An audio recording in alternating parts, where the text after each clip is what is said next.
Thank you so much for the humbling introduction.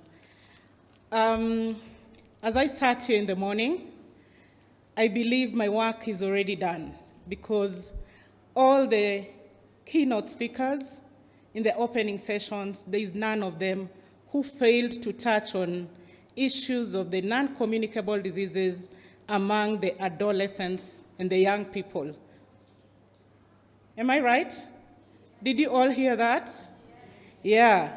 So I pick up from there, and we want to ensure that our adolescents are just not surviving, but they are thriving. So I'm going to take you through.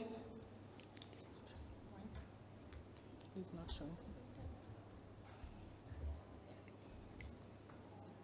It's not working. Sorry? Yeah, this screen is not working.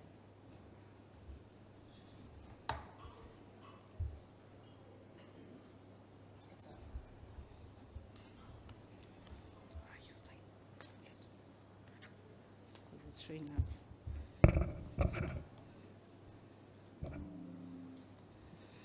So addressing the dual impact of HIV and non-communicable diseases in adolescents.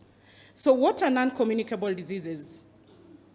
In the basic definition by WHO, these are conditions that are chronic, they are mostly non-infectious, and we'll know why they're mostly non-infectious. They are not transmittable from person to person, and they take a long duration in terms of the duration of the condition, and then they are either genetically, physiologically, or environmental and behavioral factors that are contributing to these. So most of the non-communicable diseases are actually non-infectious, but we have a few of them that are infectious. For example, I'm sure you've heard of the rheumatic heart disease that comes from childhood through. It's also related to an infectious etiology. The gastric cancers related to, attributed to H. pylori. We have the cervical cancer, which is one of the areas that we'll mention on today, which is also attributed to an infectious etiology, that is the human papillomavirus. Most of these conditions are modifiable. And because most of the risk factors that cause these, as you can see here, are preventable, and something can be done about them. We have tobacco use, we have alcohol use, unhealthy diets, which are really contributing much, especially in the adolescent and young people, physical inactivity. I'm happy that a few of us were able to take part in the activity in the morning, just shaking up a bit. But beyond this, I'm sure most of us are going to sit back on our screens and just sit back either watching TV, or if you're not watching TV, you are down on your phone, WhatsApp throughout. So it's highly one of the preventable, modifiable factors for non-communicable diseases. And then other factors including air pollution. So there is a rising burden of the non-communicable diseases among adolescents.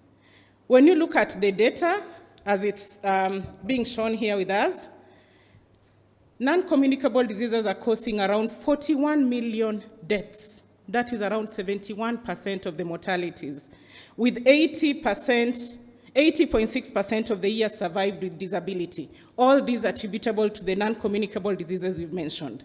And 85% of these deaths are happening in the low and medium income countries, with 70% of these being categorized as premature deaths. And that means they're stemming from adolescent behaviors that can be modified before they lead to the early death among the adults. We have 23% of the adolescent mortalities being caused by the non-communicable diseases. And unfortunately, when you look at the many policies, many guidelines, many declarations, most of them are focusing on the adult population. Very few are focusing or are mentioning the adolescent population. And that is one of the things that we have to address as we go on. Because we note that among the adolescents, we've already said 23%. That's a very big population. And noting that also this population makes up a very good percent of the overall population globally. And yet, we have a lot of mental health disorders, type 2 diabetes, hypertension, among other non-communicable diseases affecting this population. There is a study that was done in North America looking at the adolescent and young people who've gone through who got infected perinatally and are at 30 years of age. And out of these, it was realized that around 19% of them were having type 2 diabetes, 40% of them had elevated cholesterol levels, and 25% of them had chronic kidney disease. So you can see the impact already of HIV on these perinatally infected youth and adolescents. By the time they're 30, they're already having this magnitude of the NCDs, which is something that has to be addressed. And not only that, we also have the rising burden and the global burden of HIV among the adolescents and young people. We talk of the triple threat, with HIV incidence being one of them among this population. We are having 1.7 million adolescents, that is the 10 to 19, living with HIV, according to the UNAIDS 2023, with around 170,000 new infections annually.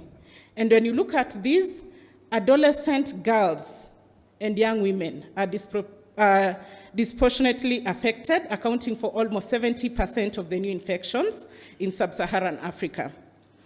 And these population, once they're infected, because currently we have very good ART regimens and very good care going on in all our countries, we are seeing them survive and thrive up to adulthood, which was not there before, courtesy of the ART.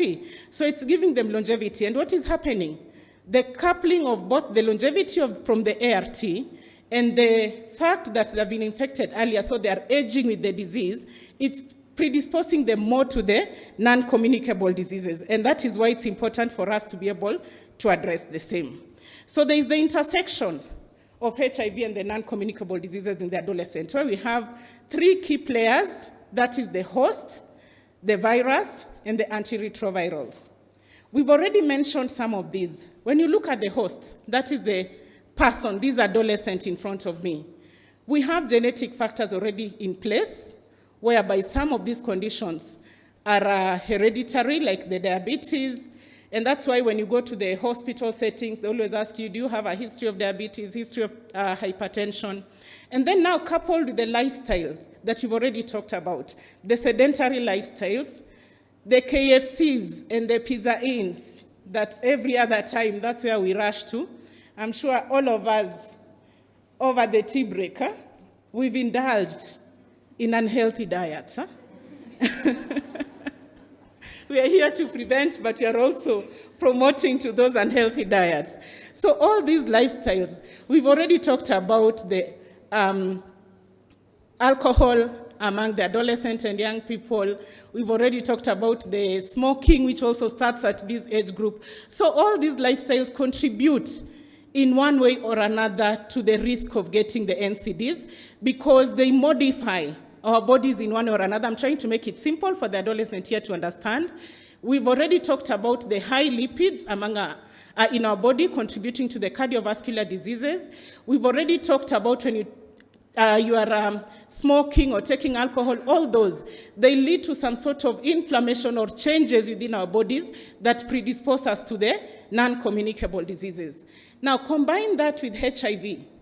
HIV increases the rate of inflammation within our body. There is a lot that is happening. The body becomes a factory of releasing so many inflammatory markers that also cause our immune system to function very poorly. It weakens our immune system. And then to add on that, we are having this immune system that is weakened and using ART, antiretroviral therapy, to be able to at least curb the dysfunction of the immune system that is already dysregulated.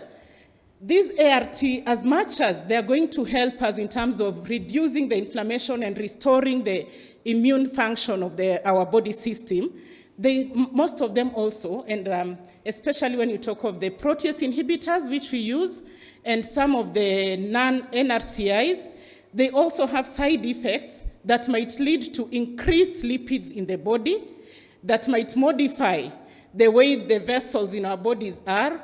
They might also affect the bone density. And all these coupled together increase the risk of the adolescent getting HIV.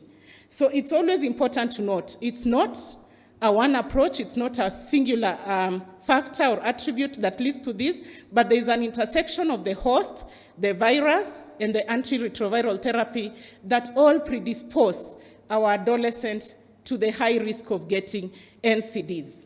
And then just remember, we've also talked about the aging factor that contributes to the same. So what are the common NCDs that we see? General in the population, and this also accounts for the adolescent. We see the cardiovascular diseases, which are very common, and it's a significant cause of morbidity and mortality among people living with HIV, with those having HIV more predisposed, like double risk, compared to those who don't have HIV. And when you look at specifically adolescents, we have around 19 to 20% of adolescents having hypertension as one of the conditions, and you know hypertension is the silent killer. And even when you look at it currently, sometimes we talk about the fourth 95. We always talk about 95, 95, 95. Now we are bringing in the fourth 95 just to remember the aspects of the non-communicable diseases, especially the hypertension. If you look at around 19 to 20% of the adolescents, and in the general population, 25% of the population have of the people living with HIV have hypertension. And out of these 25% that are having hypertension, only 75% of them are controlled. So 25% are not controlled. So the goal of the fourth 95 is to look at the 80% of these 25% that are uncontrolled to make sure that they're all controlled. So if you do the 20% of the 25, 80% of the 25 who are not controlled, you get it's another 20%. So if you get the 20% and add to the 75, it brings to 95%. And that's why we talk of the fourth 95. We want to make sure that all of them are controlled because it's one of the silent killers. You look at the mental health disorders. This is where most of our adolescents are falling through. We have around 8 million people living with HIV having mental disorders. And 40% of the adolescents, that is the 10 to 19 living with HIV, have one or another mental disorder, with the most common one being depression. We have anxiety. We have even suicide cases. Around 19 to 20% of the suicide cases among the adolescents were those who are living with HIV. We have 25 to 30% of adolescents indulging in substance abuse or use of the drugs, which is actually a predisposing factor to these NCDs. Diabetes, we've already mentioned, prone to already the disease itself because of the dysregulation that is happening in the body, but at the same time, some of the ART, especially the PIs, also predispose us to the diabetes. And lastly, the cancer, we'll just focus on these ones mainly as the most common ones.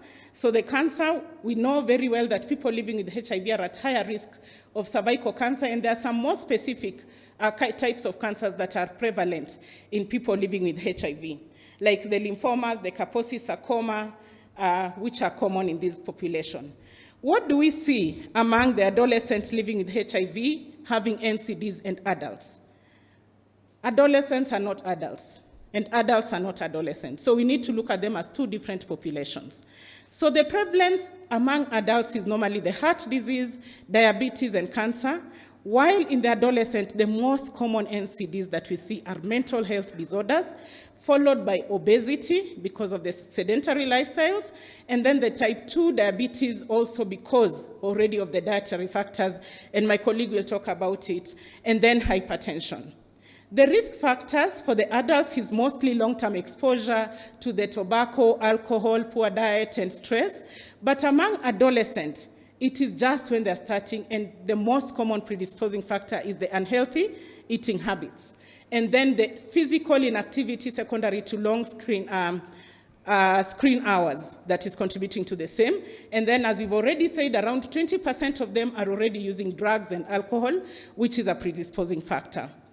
Disease patterns, when you look at it, among the adults, it's a chronic course, with most of the comorbidities being like the diabetes, the cancers, and it takes a very chronic course. But among the adolescents, this is when they're just starting to get the signs, and therefore it's the most appropriate time to be able to intervene and do something about it, modify, because we've said all these factors are modifiable, and be able to stop the progression of disease. As they move into adults, they should not be having these non-communicable diseases.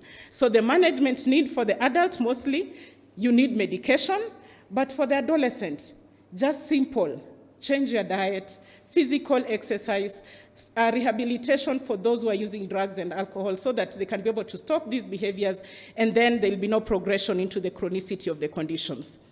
The prevention strategy, I've mentioned about them, and as we've said, global trends, they're increasing in both population, but unfortunately more attention is being given to adults compared to the adolescents. We look now at the gender, HIV, gender, and NCDs. The earlier speakers have also mentioned, we have a lot of issues, gender norms, that are happening, some of the cultural factors that affect our adolescent girls and therefore predisposing them more to get HIV compared to the male counterparts. And these factors are the ones that are leading to the higher prevalence of HIV among the adolescent girls, where we see that 53% of the PLHIVs, according to the UNAIDS 2022, were women and girls, and out of these, actually majority of them, 6 and 7, were between 15 to 19. And what's more, the mode of transmission was heterosexual, 63%. And this is brought about mainly because of either transactional sex or risky behaviors that they indulge in, either knowingly or unknowingly, that can be prevented. And as they are doing that, they are even getting more risks of developing cervical cancer, with women living with HIV being 6 times more higher, and 83% of the women living with cervical cancer being in the low and medium income countries. And this brings the need for us to continue talking to our young people, educating them, and not forgetting about the sexual and reproductive health and rights, as I already spoken earlier. I won't talk much on that because it's been said, but it's important to bring up this topic, empower our adolescents with all the knowledge they need so that they can be able to prevent some of these NCDs, and at the same time they can be able to adopt healthy lifestyles and be able to thrive. Remember, when these adolescents get a child, when they're still an adolescent, their childhood is already destroyed. They become adults, in quotes, because now they're mothers and they have to take care of those children. They're no longer surviving. Sorry, they're no longer thriving, they're just surviving. We need to make our adolescents thrive by just making sure they're having all the information they need, especially the sexual reproductive health information. Now, I've already talked about the risk factors for this condition. We'll just go summarize how we are going to manage them. Mental health disorders, we've already talked about the chronic stress, anxiety, depression, suicide, and all these mostly are related either to the disease itself, the HIV disease itself, or the psychological factors because of being infected, the stigma that is surrounding, the other social psychological factors that come in because of the infection. And at the same time, they don't get the adequate access to care. When you go to the facilities, rarely do healthcare workers focus to screen and be able to identify and therefore support them, and even the availability of the specialists. And by specialists, I don't mean that you have to have the very senior consultants, but you can even have the nurses, the clinical officers who specialize in mental health to be able to support the system, especially to the adolescents. So for this, we need to increase awareness through continuous capacity building of the adolescent themselves. We need to empower them so that they understand, screen at a very early age, and detection can be done and then management follows. And there are very good tools that can be used for this. We have the CRAFT, CAGE, ASSIST. These are just acronyms for some of the tools that are used across different countries. And then focusing on the schools. The school-based intervention is another area where we need to focus to address the mental health issues among our adolescents. And then in the morning, you already talked about digital platforms that are available, and adolescents, actually very many of them, more than 90% of them have access to an Android phone. This is an area you can use to give them education for prevention and even how to be able to manage through hotlines, set up hotlines where they can be able to reach out for support when it's needed. Then just continuous public advocacy and everyone taking it up as a role to be able to address these and not just focusing on the giving the ARV medication and forgetting the rest of the mental health issues that the adolescent might be having. For the substance abuse, most of the adolescents who engage in this, they do it as a coping mechanism. As I said, because of the stigma around them, the psychosocial issues they're going through. So they go into using these drugs and alcohol as a coping mechanism to escape. And sometimes they're isolated, and therefore this is the only thing they find as what can keep them busy. So they end up being addicted, and sometimes it affects their academic if they're in school. They engage into risky behavior. Some of them end up even being criminals. And yet very simple interventions like screening when they come in for their clinic, harm reduction strategies, setting up preventive education, and engaging them in healthy behaviors, being able to provide livelihoods in one way or another through multi-stakeholder approach can be able to address the issues of substance abuse. Then hypertension and cardiovascular, we've already mentioned the risk, the disease, the host, and the ART itself. And most of the adolescents actually, they engage like in the unhealthy diets.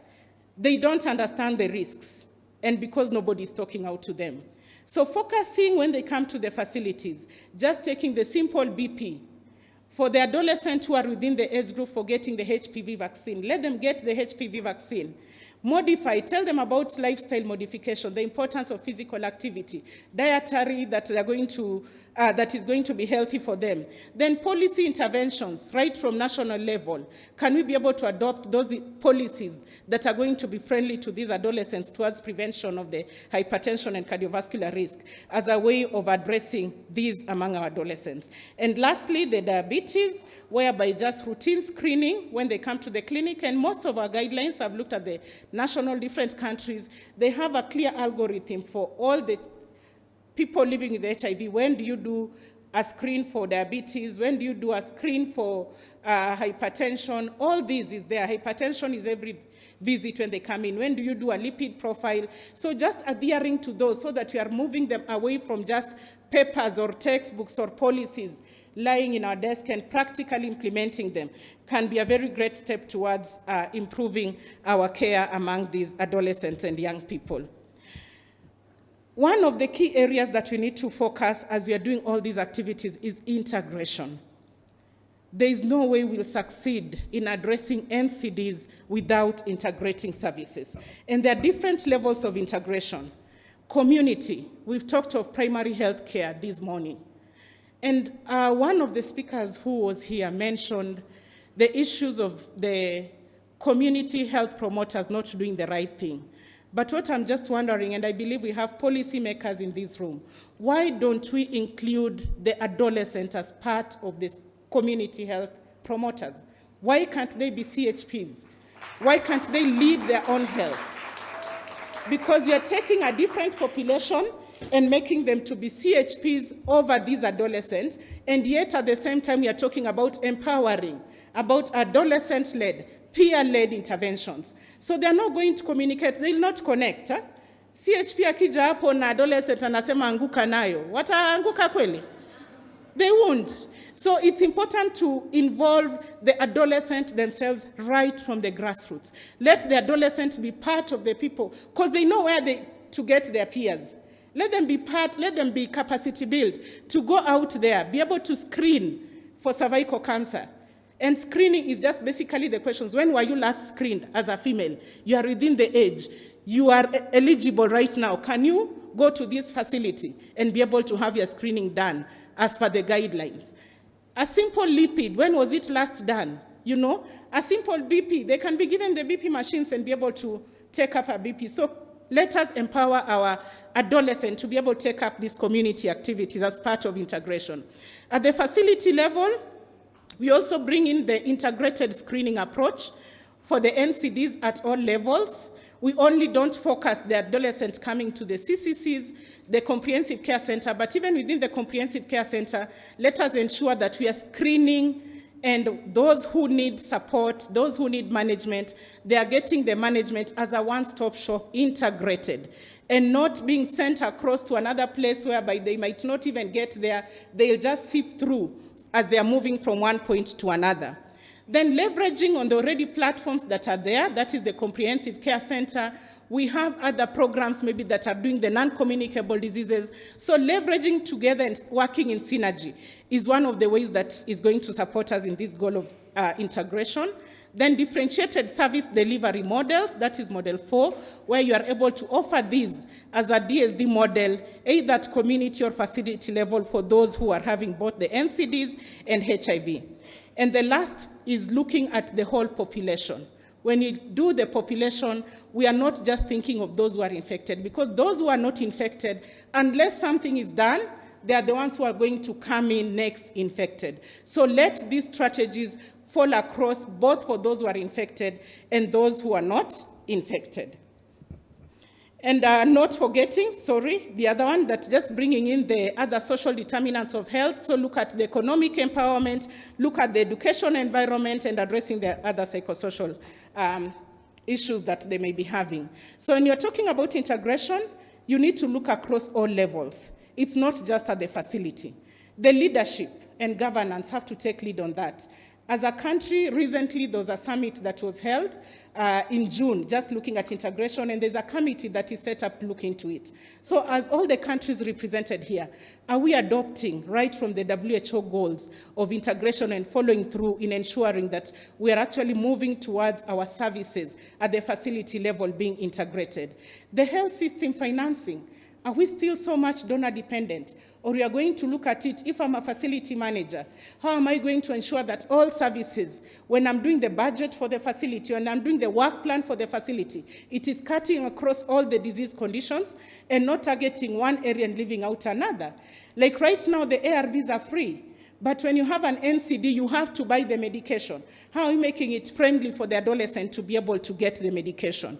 And even the commodity speaks to the same. Then the service delivery, looking at the healthcare workers being empowered to cut across, to be able to serve both the HIV positive and negative in a very friendly manner. And then the health informatics, looking at the systems that we have in our facilities, the reporting systems, the EMR, how are we making them friendly and adopt to the integration models that are there, so that you don't have to say that for these clients, the EMR is there to serve us maybe because they are in the HIV program, but for this one, they have to go paper-based. So you have to integrate the two. And there are so many benefits to integration, especially when you look at these two conditions, because both the HIV cascade and the NCD cascade are similar.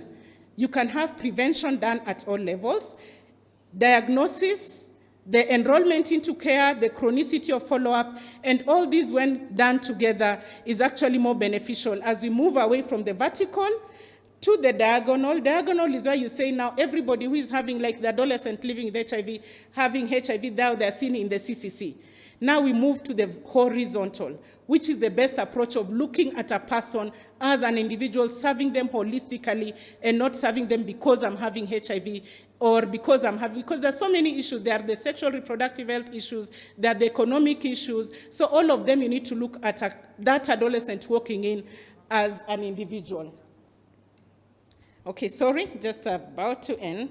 So the benefits are a lot for integration, as I've mentioned, and you need to have a multi-sectoral approach for the same, where you work with all the departments, and that is, you look at the school-based, working with the Ministry of Education, working with the youth department, working even, because we've talked of even some of these being private partnerships. For example, the tobacco industry, they always put there an advert that under 18s, you can't sell this to them. So partnering with them to be able to work on these interventions to serve the adolescent better is one of the ways to go. And there are so many models that have been able to work for these adolescents. Ampath Kenya, for example, integrated HIV care for the adolescent, including livelihoods, life skills, ART adherence, and diabetes screening, and they're having very good results. I'm happy the adolescent lead for Ampath is here, Dr. Edith Apondi. They have what is called Rafiki Center, and they're actually having amazing, including suppression of over 95%, when other nationally were struggling with less than 95. So these models that are integrating all these services have actually been shown to give good results, including the youth empowerment. I won't go much into the challenges, but just to mention that having a good vision and a good leadership and governance structure is what will achieve the goal of integration and addressing these challenges and the NCDs among the adolescent and young people. There are very many key global policy frameworks and commitments that have done, and it's important that each country aligns their internal country policies to these global policies, because they focus on what needs to be done and how to address the adolescent and young people issues with NCDs and HIV. But at the same time, you also need to remember at that level to advocate for adolescents not to be left behind in these policies. So issues that need to be addressed in these policies are age of consent. We know a number of countries have limitations on that. National prevention strategies, most of the time they just give the general population instead of being specific on the adolescent, including how to set up these youth centers. The youth participation, it's more of talking, but you're not walking the talk. We need to actually have them participate and be part of their care to own it and work with the other peers. And then empowering the adolescent with the knowledge that they need. Future direction, let us focus more on getting a lot of information. Research needs to be done on the adolescent and young people with NCDs because it's really missing out. And just to note that efforts put together can yield more than when working in a silo. Asanteni sana.